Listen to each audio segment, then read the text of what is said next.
Hello friends, good evening. आज हम बात करेंगे दोस्तों। पहला हमारा ट्रिक है, आप लोग को मैं दिखा देता हूँ। इस ट्रिक पर बात करेंगे और ये स्पोकन इंग्लिश का एक फार्मूला है। और इस वीडियो को देखिएगा, ध्यान से स्किप मत कीजिएगा। ये फार्मूला अगर आप सही तरीके से यूज कर लेते हैं अपने कन्वर्सेशंस में, स्पोकन टाइम में या फिर सेंटेंसेस में, तो आपको बोलने से इंग्लिश कोई नहीं रोक सकता। तो चलिए हम स्टार्ट करेंगे दोस्तों। स्टार्ट करने से पहले आपको मैं बता दूं कि अगर आप हमें यूट्यूब पर देख रहे हैं दोस्तों, तो चैनल को सब्सक्राइब कर लीजिएगा। अगर फेसबुक पर देख रहे हैं तो फॉलो कर लीजिएगा। चलिए हम सीखेंगे, पहले स्टार्ट करेंगे इसे। तो पहला फार्मूला है मास्टर सब सिचुएशंस एंड मैट्रिक्स। दूसरा है माइक्रो फार्मूला फॉर ह्यूज, यानी एक बहुत बड़ा फार्मूला है, मास्टर है, और दूसरा है बहुत छोटा, उसका जो है माइक्रो फार्मूला फॉर ह्यूज। छोटा और बड़ा दोनों को यूज करके हम सीखेंगे इंग्लिश की कैसे बोलते हैं। ठीक है, तो चलिए पहला हम मान लीजिए, मैं इस फार्मूलों को, पहले फार्मूलों का यूज के छोटा से या बड़ा दोनों को मिक्स करके बताऊंगा। जैसे मान लीजिए प्रेजेंट इंडेफिनिट का है इंट्रोगेटिव, आपको अगर बोलना है या किसी से क्वेश्चन करना है तो आप प्रेजेंट में ही करते हैं, ठीक है, पास्ट में नहीं करते हैं। इस बात को ध्यान रखना होगा। Do you know about this, do you know about this, यानी इसके बारे में तुम जानते हो। Do you know about her, क्या उसके बारे में आप जानते हो। ऐसे हम किसी से क्वेश्चन कर सकते हैं, ठीक है। Do you know about this tree, do you know about this book, do you know about this language. ऐसे हम यूज कर सकते हैं, ठीक है, क्वेश्चन करने के लिए। अगर हम किसी से बात कर रहे हैं और व्हाट लगा के अगर हमें बोलना है तो कैसे बोलेंगे। जैसे एक व्हाट लगाकर हमें छोटा सा सेंटेंस बना रहे हैं, जैसे what is this, what is this, ये क्या है, ठीक है, यह क्या है, ठीक है। अगर उसे आगे हम बोलना चाहेंगे, सिंपल से बता रहा हूँ, बेसिक से बता रहा हूँ आपको, उससे आगे जैसे हमें बोलना है वेयर, वेयर बोलेंगे। जैसे लोकेशन किसी से पूछना है, कुछ पूछना है, कहाँ कहाँ आपका लोकेशन है, कहाँ एड्रेस है, इस ये भी एक क्वेश्चन है। तो हम माइक्रो फार्मूला को मैं आपको बता रहा हूँ फॉर यूज के लिए कि where is your locations, where is your address, where is your house, where is your car, where is your current place. Okay, ऐसे हम क्वेश्चन करेंगे। ये इंट्रोगेटिव है, इसमें ऐसे ही, जैसे मान लीजिए हमें किसी चीज को ट्राई करना है, ठीक है।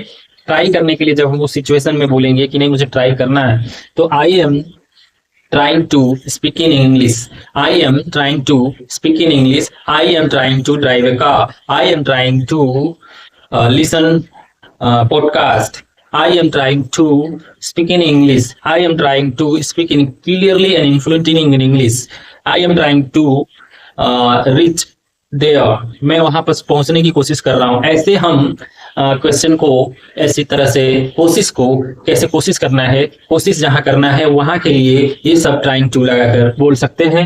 वो भी प्रेजेंट में, ठीक है, प्रेजेंट परफेक्ट में, प्रेजेंट कंटिन्यूअस में आप बोल सकते हैं, प्रेजेंट इंडेफिनिट में भी बोल सकते हैं बहुत ही क्लियरली। क्यों कि आगे चल के मान लीजिए कोई फार्मूला, छोटा फार्मूला पर काम कर रहे हैं, जैसे it is very big basket, ठीक है, इट का भी प्रयोग होता है हमारे एक वचन के लिए, तो इट्स का भी हमें यूज करना चाहिए। इट्स बस बोल देते हैं हम लोग सेंटेंस में कि नहीं, चलिए ठीक है, इट्स ही सी इट के साथ ऐसा लगता है। इट का भी हमें प्रैक्टिस करना चाहिए। It is big, it is big house, it is big lands, it is big बस, इट इज बिग कार, ठीक है। ऐसे हम बोलेंगे, it is big basket, it is big grounds, it is beautiful playgrounds, it is very high tree, it is very beautiful valley। ऐसे हम बोल सकते हैं। हमें ट्राई करना चाहिए इट को भी कि किस तरह से हम बोलते हैं।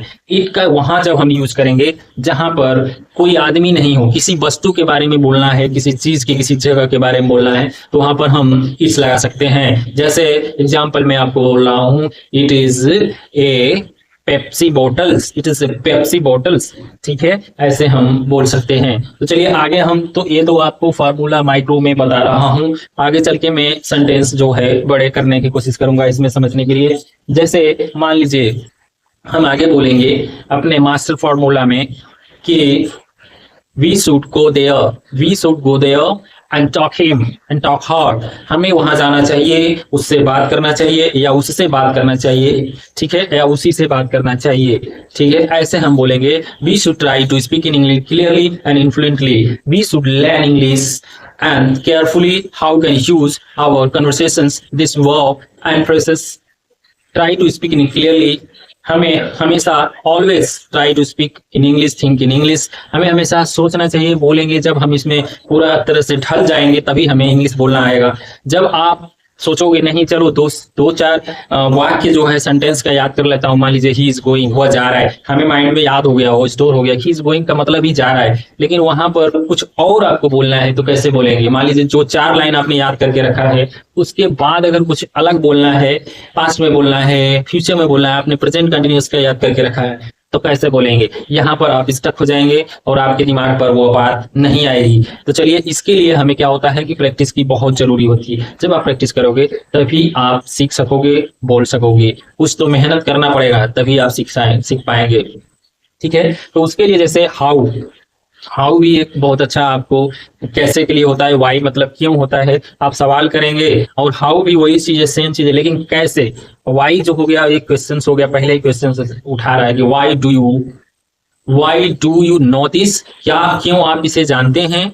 ठीक है, why do you know this, क्यों आप इसे जानते हैं। अगर किसी के बारे में बात कर रहे हैं तो आप पूछ सकते हैं भाई आप कैसे जानते हो, आप कैसे जानते हो, तो मतलब यहाँ पर आप आ जा रहे थे, how can you know, her, they, them या यू, कुछ भी लगा सकते हैं। ठीक है, तो ऐसे हम बोलेंगे, इसे ट्राई करने की कोशिश करना चाहिए। ठीक है, इसे ट्राई करने के this we should try to speak in English, ऐसे हमें ट्राई करने की कोशिश करना चाहिए। चलिए ठीक है, जैसे how is feeling you today in party and in my house, ऐसे आप बोल सकते हैं कि आपको कैसा लग रहा है, आपकी फीलिंग क्या है। आपने मेरे नए घर को देखा, this is my new house and today opening and looking so beautiful, my drawing rooms and my bedrooms and bathrooms and my hall and sit outs, तो ऑल एवरीवन इज गुड, तो ऑल एवरीथिंग इज गुड। तो यहाँ पर जो चीज हो चुका है हमारे घर में, जो बन रहा है, क्या आपको कैसा लग रहा है?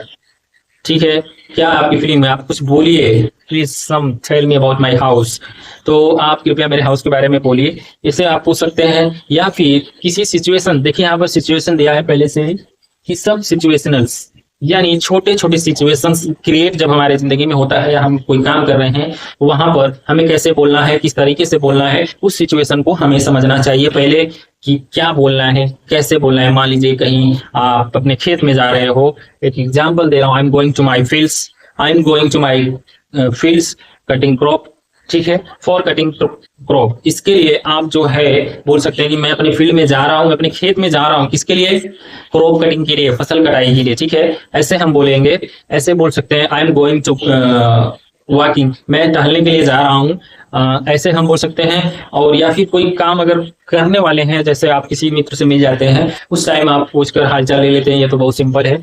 तो उसके बाद क्या करने वाले हैं, अगर साझा कर रहे हैं, उस जगह पर सिचुएशन और फार्मूला मैट्रिक्स का यूज होगा। वहां पर जैसे मान लीजिए कि मैं कल कोर्ट में जाऊंगा। ठीक है, तो ऐसे हम फ्यूचर हो गया तो हमें दिमाग में तुरंत रखना चाहिए कि फ्यूचर हो गया तो I will go to tomorrow. ठीक है, इन द कोर्ट।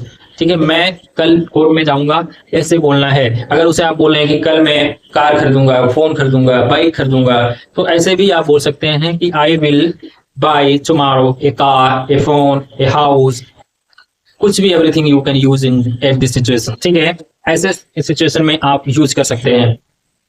तो दोस्तों, मेरा कहने का मतलब ये है कि आप सिचुएशन को पहले समझो, उसके बाद ट्राई करो, कौन सा सेंटेंस आ रहा है, कौन सा सिचुएशन है, कौन सी मीनिंग आएगा, किस फॉर्म में आएगा, इसे भी हमें समझना बहुत जरूरी है।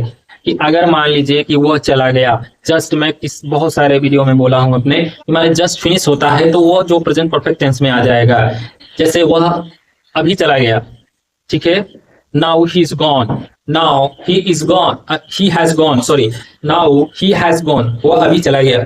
ठीक है, तो अभी चला गया है, ऐसे हो जाएगा।